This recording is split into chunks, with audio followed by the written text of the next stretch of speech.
Ano ang dapat gawin kapag hindi makita yung loan info or loan record sa Pag-ibig online? By the way, kung first time mo sa channel natin, gusto mo pa ng mga online tutorial videos katulad nito, please click the subscribe button. Sinusubukan kong hanapin or i-check yung loan record ko sa Pag-ibig. Hindi ko kasi yun nabayaran at gusto kong magkaroon ng panibagong loan sa kanila. Kapag ganun, kailangan kong i-double check kung ano yung nangyari sa loan dati at kung eligible ba ako sa panibagong loan. Yun nga lang, kapag nag-i-inquire ako, ang nakalagay ay does not match the records. So, close ko lang to. Very quick, ipakita ko sa inyo kung paano nga ba ma-double check. Bali, pumunta lang kayo sa Google and then search nyo lang yung Pag-ibig online. Click nyo tong virtual Pag-ibig. Meron ditong apply for and manage loans and then view loan status. Ito yung part na fill upan ninyo. Mamimili kayo kung housing loan, multipurpose at calamity loan. Halimbawa, multipurpose loan yung hiniram nyo dati. And then, ilagay nyo lang dito yung Pag-ibig number, maging yung last name ninyo. Click nyo yung submit.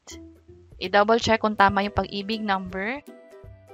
Pwedeng malaman yung tamang Pag-ibig number by checking yung sa virtual Pag-ibig account ninyo. Or kung meron kayong Pag-ibig Loyalty Card Plus, pwede nyo ma-double check doon. Balikan ko tong loan status verification, click ko yung submit, and hindi talaga nag-match yung records. So, ang gagawin ko ay mag-i-inquire na tayo sa Pag-ibig. Kapag nag-inquire, pwede nyo nang i-check itong click here to chat with us. Pwede nyo itong gawin sa computer or sa cellphone ninyo. Ilagay lang dito yung Pag-ibig MID number, complete name, email address, pati cellphone number. After nito, meron pang location, and then piliin lang dito. So, nakompleto ko na yung location, yung how did you find your chat service, ito yung pagpipilian, through virtual Pag-ibig or through website. And what is your concern, ito naman yung mga pagpipilian. I-click lang tong submit para makapag-inquire na sa Pag-ibig at hihintayin nyo yung reply sa chat. May pagkakataon na pwedeng mas matagal ito, depende na rin sa dami ng sinusuportahan nila via chat. Kung sakali naman na nakalogin ka sa virtual Pag-ibig mo, pag kinlik mo to, may mga information na kaagad na nakalagay dito. Bali, ang fill upan mo na lang ay yung location mo, maging yung sa chat service kung paano nalaman at ano ba yung concern. I-click lang tong submit then.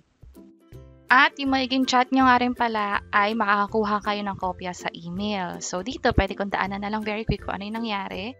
Hindi ko ma-view yung sa multipurpose and kailangan ko malaman kung magkano pa yung dapat bayaran. Ang nakalagay kasi is nagkakaroon ako ng error. At sinabi dito na yung multipurpose loan pala noong 2022 or 2 years ago ay fully paid na.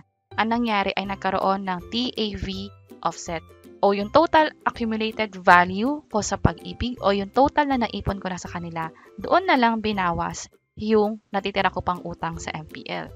And yung utang ko na nga na yun ay nakalagay yung amount dito at nung binawas na nga to doon sa kabuuang ipon ko sa Pag-ibig, naging ganito na lang yung amount niya. Pwede na akong mag-renew ng loan at confirm dito at ito yung pwede kong ma-loan sa kanila. So, pag chinek ko nga rin yung virtual Pag-ibig account ko, andito yung total savings and from here, pwede na akong mag-apply ng loan.